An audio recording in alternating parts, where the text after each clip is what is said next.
Le Canadien de Montréal a présentement un espoir qui est en train de tout casser, de rouler sur tout le monde dans la WHL. Repêché en 3e ronde, 81e au total par le CH lors du dernier repêchage. Plusieurs le voyaient comme étant un joueur qui avait passé sous le radar. Mais avec les performances qu'il sort depuis quelques semaines, c'est à se demander s'il pourrait pas être une surprise dans les prospects du Canadien de Montréal. Salut à toutes et à toutes, c'est Ismabs. Aujourd'hui, on se retrouve pour une nouvelle vidéo. Aujourd'hui, on va se parler d'un prospect du Canadien qui avait passé un peu sous le radar lors du dernier repêchage. Il s'agit de Bryce Pickford.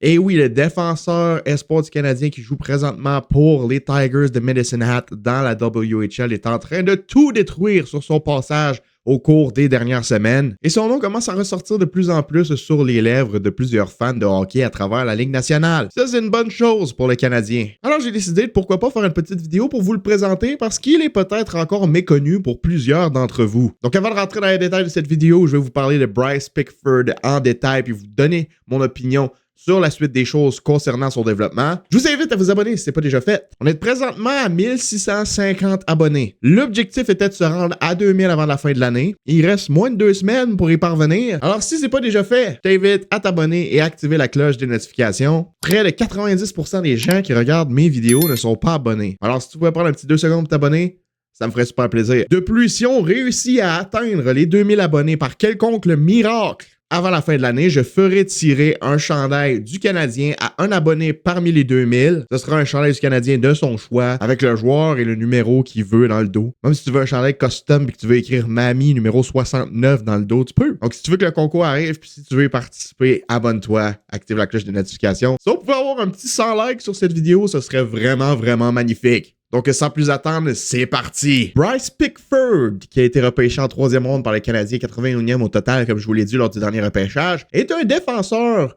qui a passé sous le radar de plusieurs équipes lors du dernier repêchage. Plusieurs voyaient son potentiel offensif, mais peu voyaient son potentiel défensif. C'est pour ça qu'il est descendu dans les rangs du repêchage. Quand les défenseurs jouent une bonne game offensive, la plupart du temps, ils passent un petit peu sous le radar parce que les équipes ont peur qu'ils soient trop instables et pas fiables défensivement. Le problème, c'est que depuis le repêchage de l'année passée, Bryce Pickford a travaillé son jeu de manière impressionnante. Il est revenu cette saison en étant un joueur totalement transformé. Non seulement en étant meilleur offensivement, mais en étant beaucoup plus fiable défensivement. Puis ses statistiques sont assez ahurissantes. En 31 matchs joués cette saison, il a 25 buts, 19 assistances pour 44 points. Et il a un différentiel impressionnant de plus 37. Il est plus 37 en 31 matchs. Pouvez-vous réaliser à quel point c'est complètement fou, ça? 25 buts en 31 matchs pour un défenseur, c'est aussi très impressionnant. Il est 4e dans les points dans la WHL et il est le meilleur buteur de la Ligue. Pouvez-vous prendre 2 minutes pour réaliser que ce défenseur-là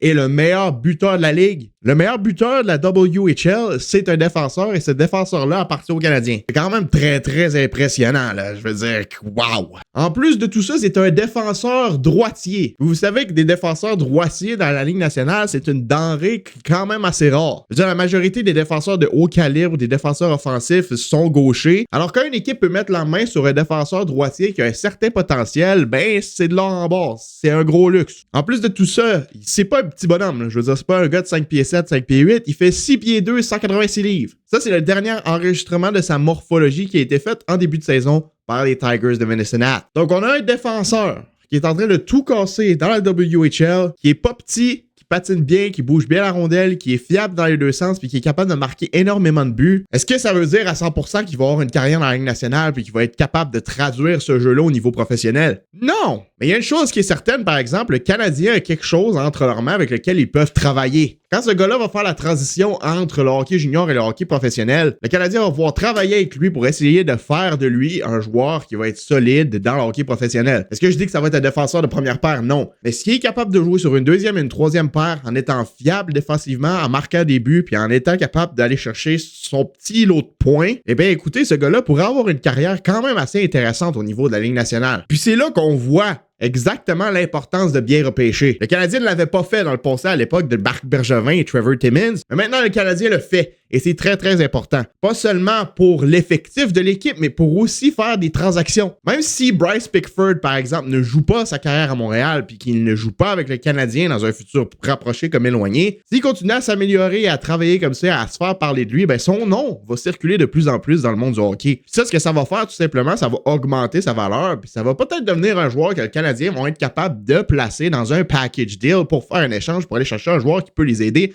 maintenant et dans le futur. T'sais, bien repêcher, c'est non seulement pour avoir des joueurs dans ton équipe, mais aussi avoir des joueurs de valeur et des jeunes prospects que tu vas pouvoir échanger aussi pour de la valeur autre part. T'sais, je veux dire, plus tu as des bons prospects, plus tu as des bons jeunes, plus tu vas être capable de maximiser tes chances de faire un échange. Puis Bryce Pickford, c'est l'exemple parfait. Même s'il joue jamais avec le Canadien, ben il peut avoir son utilité par là. Faites juste regarder, le Canadien n'avait pas de choix de première ronde lors du dernier repêchage, mais ils ont quand même réussi à mettre la main sur Alexander Zarovski, Bryce Pickford et LJ Mooney, qui sont 3 joueurs qui se font parler quand même pas mal alentour du monde du hockey. Donc c'est quand même très très impressionnant ce que le Canadien a réussi à faire au niveau du repêchage l'année dernière et dans les années précédentes. Personnellement, moi j'ai regardé quelques matchs de Bryce Pickford et j'ai regardé ses highlights et je le trouve très très impressionnant. Bryce Pickford est un défenseur complet avec des capacités de marqueur. Il comble de façon proactive les brèches dans la couverture défensive en zone, dont plusieurs qu'il crée lui-même grâce à des jeux de passe et de déplacement, give and go.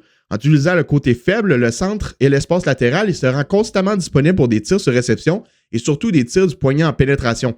Lorsqu'une passe arrive près de lui, il se met en mouvement, la réceptionne directement dans sa zone de tir, camoufle son lancer et marque avec précision. C'est sûr que c'est pas le défenseur qui est fait pour jouer dans le système man-to-man de Martin Saint-Louis, mais dans un système de zone coverage, Bryce Pickford pourrait être un excellent atout pour une équipe dans la Ligue nationale dans un futur rapproché s'il continue de se développer de la manière dont il l'a fait depuis les dernières saisons et surtout depuis le repêchage de 2025. Donc, est-ce que je dis que Bryce Pickford, c'est le prochain Lane Hudson? Définitivement pas, mais le Canadien a certainement quelque chose à travailler avec ce jeune joueur-là qui a un potentiel quand même assez intéressant. Donc, voilà, c'était ma présentation de l'espoir Bryce Pickford qui fait énormément jaser depuis quelques semaines. Dites-moi ce que vous pensez de ce gars-là dans les commentaires et laissez un petit like si vous avez apprécié la vidéo. C'était votre ami Ismabs et je vous dis à la prochaine. Abonnez-vous, partagez, commentez, laissez un like. Passez une bonne fin de soirée et bye bye!